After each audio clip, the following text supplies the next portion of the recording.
When the New York Knicks drafted Kevin Knox, it was thought by many scouts that they were drafting a prospect with a high upside. Even Stephen A. Smith, who was satisfied with the pick, stating that the Knicks had drafted a pure scorer with good size.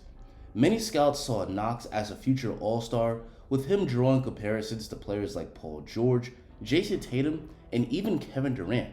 But nearly 4 years later, it's clear that Knox will never come close to that level as a player. After Zion Williamson ripped the ball from Knox and dunked it in Summer League, it appears that Knox has never mentally recovered. Knox is currently out the Knicks rotation this year, and he was out the rotation last year. In fact, Knox will probably be lucky if he's not out the NBA after this season. Other players that were drafted ahead of Knox, like Mikal Bridges, Miles Bridges, and Shai Gilgeous-Alexander, are either productive role players or all-star players. Ironically, the Knicks reportedly selected Knox over Miles Bridges because Knox quote-unquote kicked around Miles in a workout, and so far this season, Miles is having a breakout year, averaging 21 points per game, while Knox remains glued to the bench. So what went wrong with Knox? Why did a top 10 draft pick with high expectations underachieve so much? I believe there's 4 main reasons why Kevin Knox ended up being a bust. The first reason why Knox underachieved is his lack of killer instinct, or in other words, a lack of aggression on offense. Like many young prospects during the draft, Knox was someone who was drafted high because of his potential at just 19 years old rather than the player he was at Kentucky. The scouts said that there were many weaknesses in his game, and one of the weaknesses was a lack of killer instinct. Here's what NBADraft.net said about Kevin Knox before the 2018 draft. Doesn't have a noticeable killer instinct or edge to him. Sometimes looks content to blend instead of stand out despite having an immense amount of talent. When you look at Jason Tatum, Paul George, or any other star player that Kevin Knox got compared to, what do they all have in common? Killer instinct, an endless drive to win, and a strong desire to destroy the competition. These guys all get into that zone when they're going to get buckets and there's nothing a defender can do to stop it. Kevin Knox just simply doesn't have that mean streak. He doesn't have the aggressiveness on offense to ever be one of the top players in the league. When Kevin Knox was drafted, it was thought that he could become an elite scorer. It makes sense why this was thought because he has a frame similar to many of the elite scorers at 6'9" with a 7-foot wingspan and a 37-inch vertical. But while Knox was definitely blessed physically, he was lacking mentally. Kevin Knox's lack of scoring aggression was a concern back when he was at Kentucky, and I believe that this lack of scoring aggression was a major reason why he never became the scorer that scouts thought he could become. The next reason why I think Kevin Knox failed in New York is a lack of mental toughness, and this goes hand in hand with his lack of killer instinct. This is another key area that scouts knew Kevin Knox lacked before he was drafted to the Knicks. While Knox was at Kentucky, scouts often said that Knox had a low motor on the court and would look uninterested on the floor if his shot wasn't falling. Early into Knox's rookie year, the New York Post reported that NBA coaches viewed both Kevin Knox and Frank Ntilikina as being soft. Most Knicks fans were up in arms when that report came out, but 3 years later, it appears that those NBA coaches were spot on. New York is a tough market to play in because New York City is the major media capital of the world. As a result, New York players are frequently put under the microscope and bad performances are met with criticism, more so than playing for a team like the Charlotte Hornets. I think Kevin Knox, and really Frank Ntilikina too, were both mentally unprepared to play in a big market like New York and let the pressure to succeed get to them. When you look at young players that have succeeded in New York, like RJ Barrett, they have mental toughness and don't let poor shooting nights and media criticism get to them. RJ doesn't let bad shooting nights stop him from rebounding or playing defense. Knox, on the other hand, stops playing with effort when his shot isn't falling and he often disappears from games. His lack of mental toughness was noted even before he was drafted, and I think it was a huge reason he failed in New York. The third reason why I believe Knox failed in New York is his lack of skill development, particularly on the offensive end.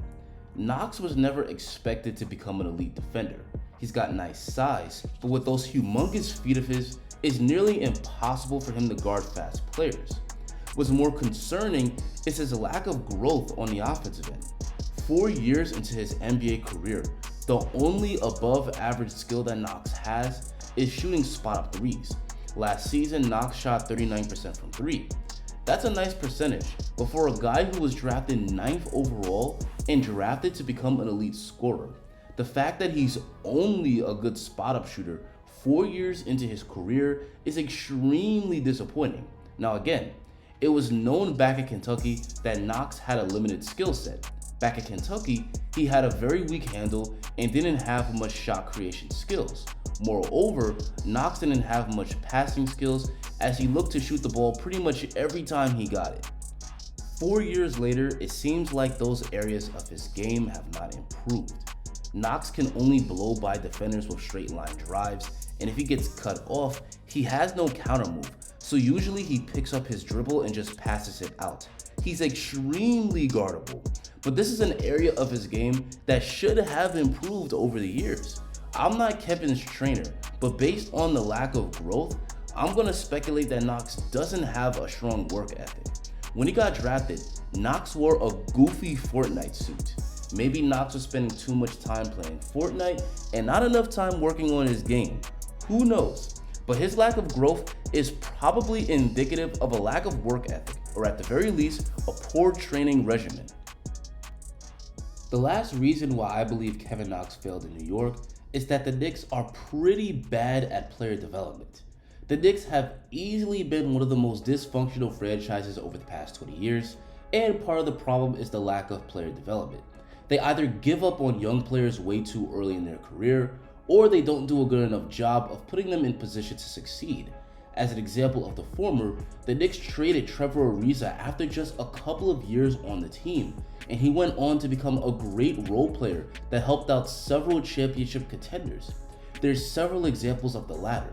Not too long ago, Clay Anthony Early, a second-round pick of the Knicks back in 2014, called out the Knicks for their lack of player development, stating that, quote-unquote, strategies to develop players and the actual program is not existent.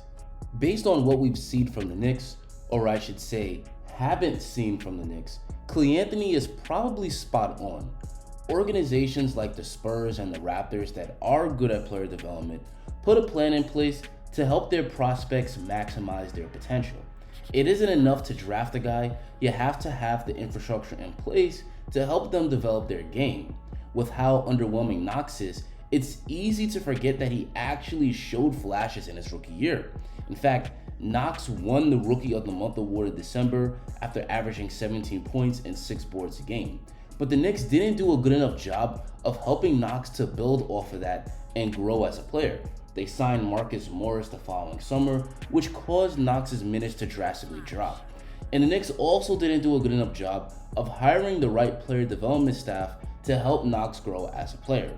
Even when Knox was rotting on the bench, the Knicks front office refused to send him down to the G League. It's a common practice of teams to send their prospects to the G League, but it was reported that Steve Mills and Scott Perry didn't want to send a lottery pick down to the G League because it wouldn't be a good look on the organization. But letting Knox play big minutes in Westchester would have likely been better for his development than not having him play at all. Pascal Siakam, for example, became an all-star for Toronto, and he spent some time developing in the G League. Either way, this isn't meant to absolve Knox of his own shortcomings, but to show that the Knicks clearly didn't do a good enough job of helping him to succeed.